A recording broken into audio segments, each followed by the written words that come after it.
Well, hello friends, this is David Vost, and I hope you're having a great day. I'm having a great day in Texas. Yesterday it wasn't such a great day. I started to mention that on the other video that I was doing. I put on the other channel, but I had to go and get my driver's license here in Texas. Now, I've been here a while, as you guys know, and I still have a New Mexico driver's license. I hadn't changed it. And you say, well, that's just terrible, Dave. Well, the reason is because I knew this was going to happen. Wait till you hear this story. Oh my goodness, I was shaking in my boots. I literally knew that I was going to go through a rat race. Rat races are never good, friends, because they're vicious and they're brutal and they'll trample all over you.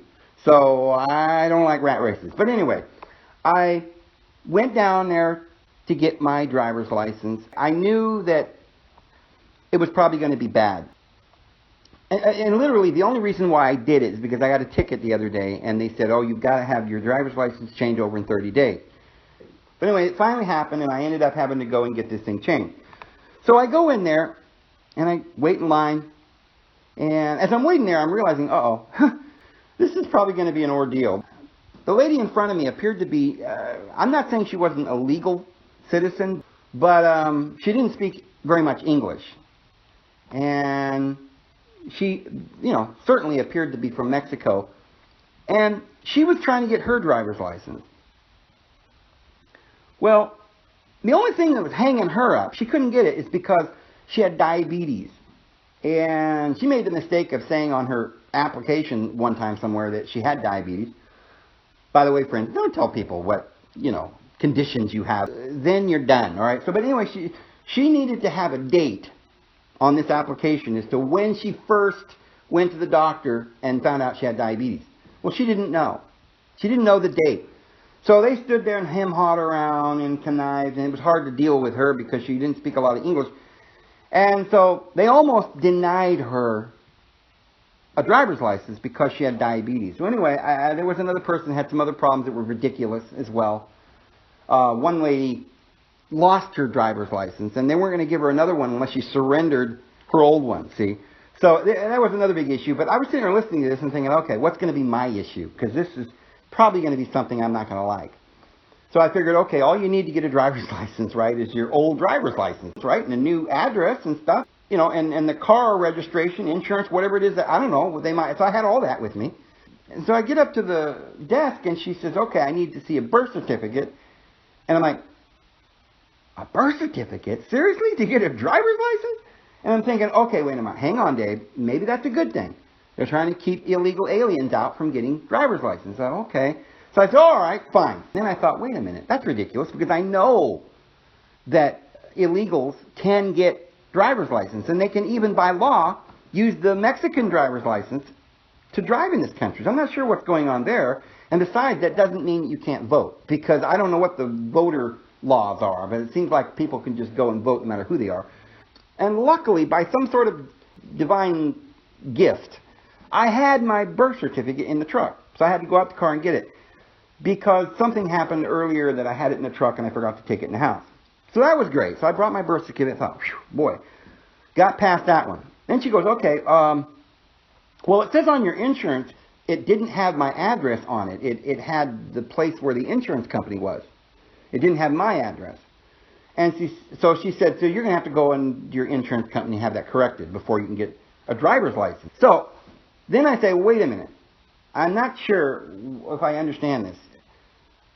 You have my registration with my address. And it's not a law that I have to have insurance on a particular vehicle to have a driver's license. So what is it that you're saying? She said, well, I just need to know that you live at the address. And I said, well, you have that. And she said, well, no, I need two sources to identify. I said, why didn't you just say that? I'll go get you a bill from the truck. Because I've got some bills that came, and that I went and got the mail, and I put it in the truck. So she says, all right. So I went out to the car, and I brought in a bill. I thought, well, I only need one more, so I brought in the phone bill. She gets it, and she says, oh, no, we can't accept phone bills. I said, ma'am, it's got my address on it. It's a bill. Why is it you can't accept the phone bill? Oh, well, that's just one of the sources of proof that we cannot accept. And I'm like, well, that's just ridiculous. But anyway, fine. So I went back out, got another bill, brought it in, put it down before her, visibly showing my name, my address, and everything that she needed to know. And then she proceeded to tell me, you need to open it. I said, why do you want to open my mail? You can see the address and name at the front. She said, well, I have to scan it and download it into your file. So I'm saying, okay, so you need to have information about my bills and how much my bills are and what, who I'm paying and why I'm paying them to get a driver's license? She said, you have to open it for that so I can copy it. Not only that, but I need to see what bill it is because there's only so many bills that we can accept. Some kinds of bills they won't accept. So I went out the car and I got the energy bill. Now this has got to work, right? It's the energy bill. So I put that down. Got my address and my name. And she takes that and she says, that's fine. So they had some of my bills. So evidently they require, in order to get a driver's license in Texas, that you give them a bill so that they can copy it and download it and put it in your file. So then I had to give her my Social Security card, my birth certificate, 2 proof of address, and files about my bills to be downloaded into the system. Next, she wanted my thumbprint. And I literally just looked at her in silence for a minute, and I was thinking, maybe it's not worth it, And then I realized, wait a minute, I have to drive. I literally have to drive. I don't want to give up my thumbprint. This is my privacy, I'm thinking, oh, what am I going to do? And I said, are you serious? There's no other way that I can get a driver's license without surrendering my thumbprint. She goes, that's right. So I reluctantly gave them my thumbprints. But that's not all. Now she gives me a piece of paper to fill out. And so I'm supposed to go back to this table and fill this out. And I start filling it out, and then it gets down to this place where it says, have you ever had a driver's license in any other state or states? Okay, yes or no? Yeah. Okay, that's a simple question. Of course, I've lived in California and Idaho, New Mexico, and all over the place. So I put down 3 of the states that I was pretty sure I had driver's licenses in. And then it said, give us the dates and the numbers on those driver's licenses. And I thought, that's ridiculous. Who in their right mind would ever be able to remember 20, 30 years ago the numbers on their driver's license from California or Idaho or something? And who's going to be able to have access to that because of the fact that you're required to surrender your old driver's license before you get a new one? She took my driver's license and would not give it back. I said, can't you just punch it? I'd like to keep the old ones. No. You have to surrender it. In fact, there was a piece of paper where I had to sign it, and it said, I surrender my driver's license. This is serious. I mean, the word surrender, it's really getting Marxist, friends. So I said to the lady, I said, there's no way that I would know the numbers and the dates when I had those driver's licenses. And she said, well, you have to just guess then. I said, no, look at this clause right here. It says, if I say or give any information that's not correct, I can be jailed. There's a big warning right on the application. It says they will take you and jail you for information that's not correct. I said, I do not know. That's the only information I have that's correct. I do not know the dates or the numbers on those ID cards. You cannot ask me to give you that information. I don't know. So she looked at me and she didn't know what to do, and she hem-hawed around. Finally, somehow or another, that just disappeared, and I wasn't required to do that anymore. So I don't know. There was a lot of stuff that really upset me. Here's another thing that was really crazy. Before, back when I had registered my vehicle in Texas, my truck does not have an odometer reading. It's a digital display, and something inside the electronics or whatever will not turn it on. The bulb's not bad because I already had that checked. In fact, I went to a mechanic and they literally changed the entire dash, the whole electronical thing, and it still would not work. And they said, we don't know what's wrong with it. We can't figure out what it is.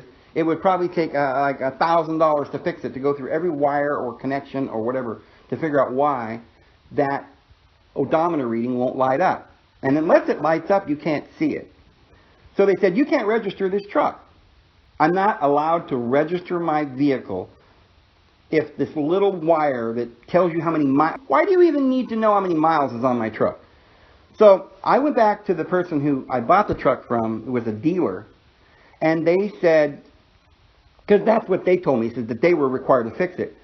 They took it to like a private person that would give you a registration. It's not the one that you stand in line that, you know, everybody goes to for the whole town or whatever. But it was like they have these little private areas where dealers go, and he just signed it and they did it for him. But it cost more money. So you see how corrupt and illegal that is? But I had a problem then renewing it when I got to Texas. That was in New Mexico. And I had a problem renewing it because they said that I had to fix it now. And by that time, I couldn't ask the dealer to do it. And so I was going to be stuck without having a registration. And then he goes, oh, this truck is a Texas truck. It had originally been registered in Texas. And he's like, all right, well, then you're all right. There's no big deal. And so I'm like, whoo, got through the wire on that one. But it was such an ordeal. It literally took me all day to get this done. So then I'm just about exhausted, and I think, well, I got to go to Walmart to get a couple of things. So I walk into Walmart, and I'm getting my stuff, and I only had a couple of things.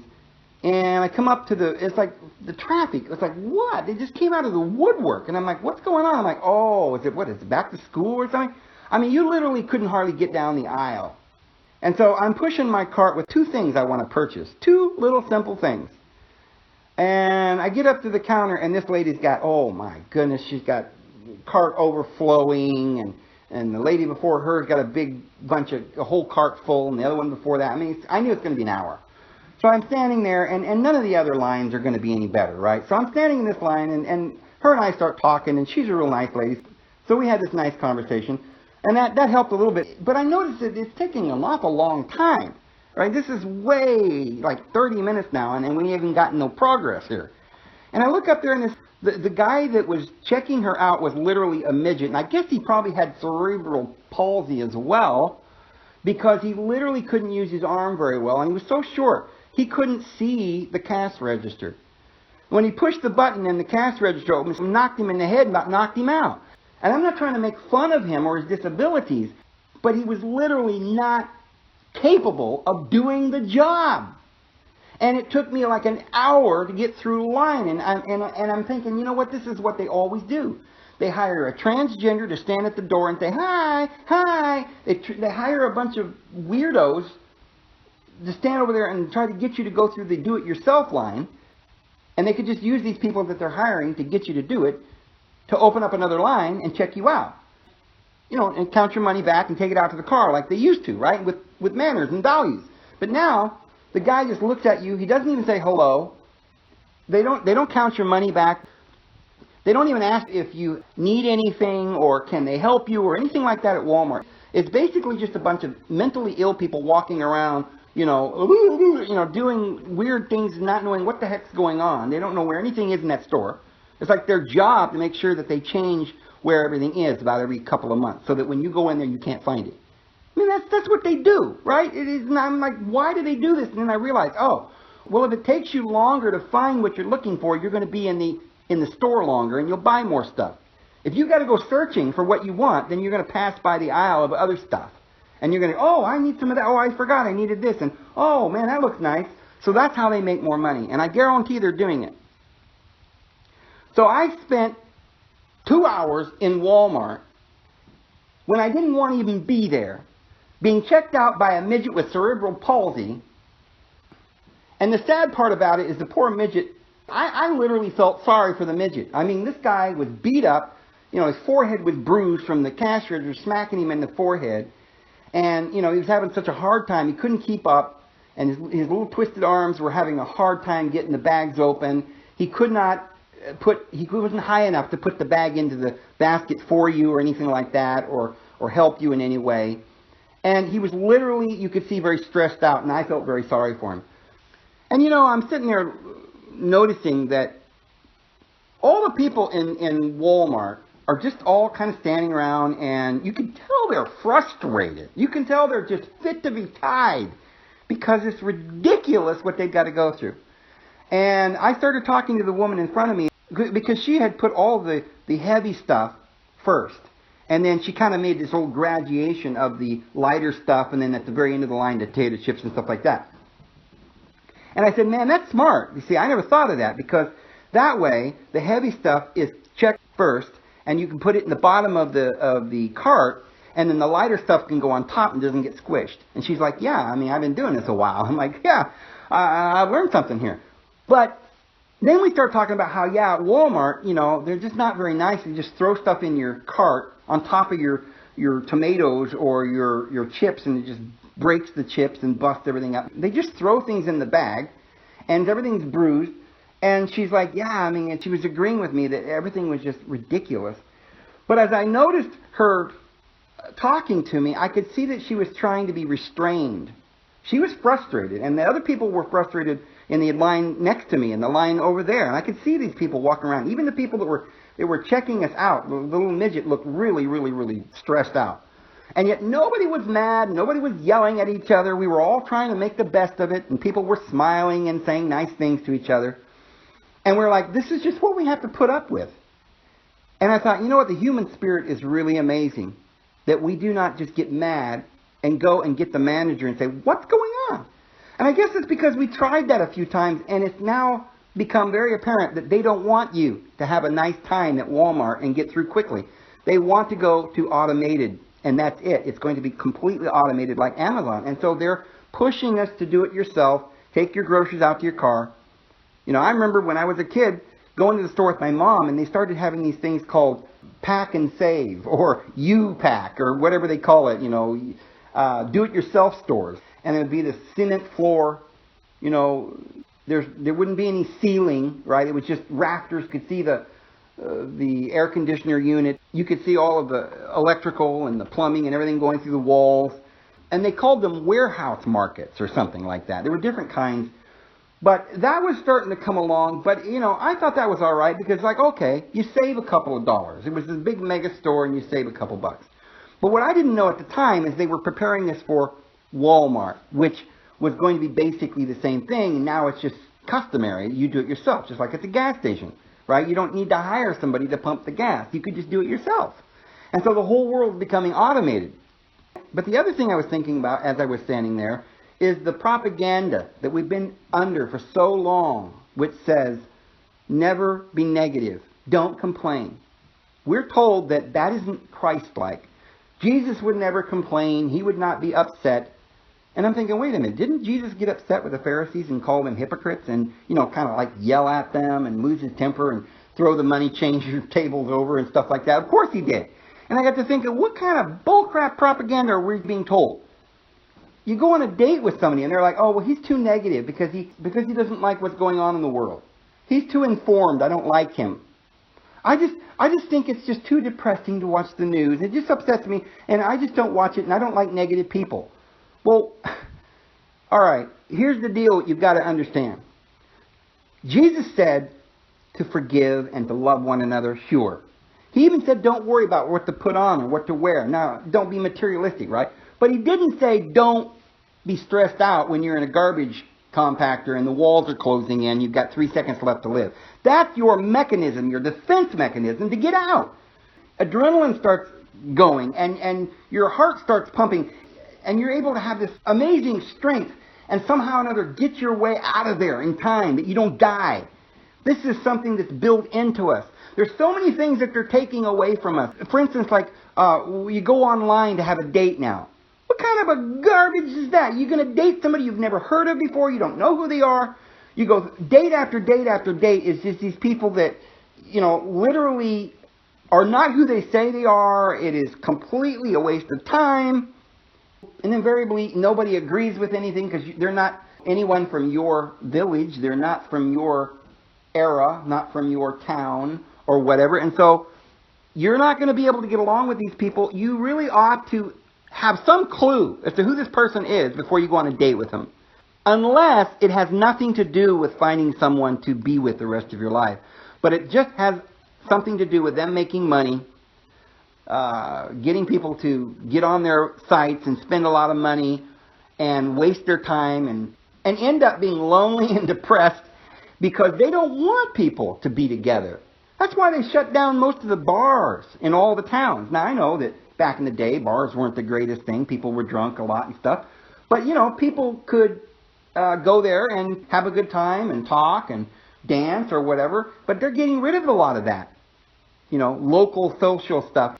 But no, us Americans, we don't get to have any kind of social interactions. Unless you go to the church down the road, and then they're going to tell you to stand up and put your hands in the air and repeat after me with all this propaganda. And try to convince you that you're going to believe like them, and you're going to be condemned and always be scared you're going to hell. So that's not good either. So every institution in our society is wrong, ridiculous, and crazy. And there is absolutely no reason in the world that a person should have to go through so much ridiculousness to get a driver's license. There is no reason in the world that when terrible things are going on, that we shouldn't be allowed to complain about it.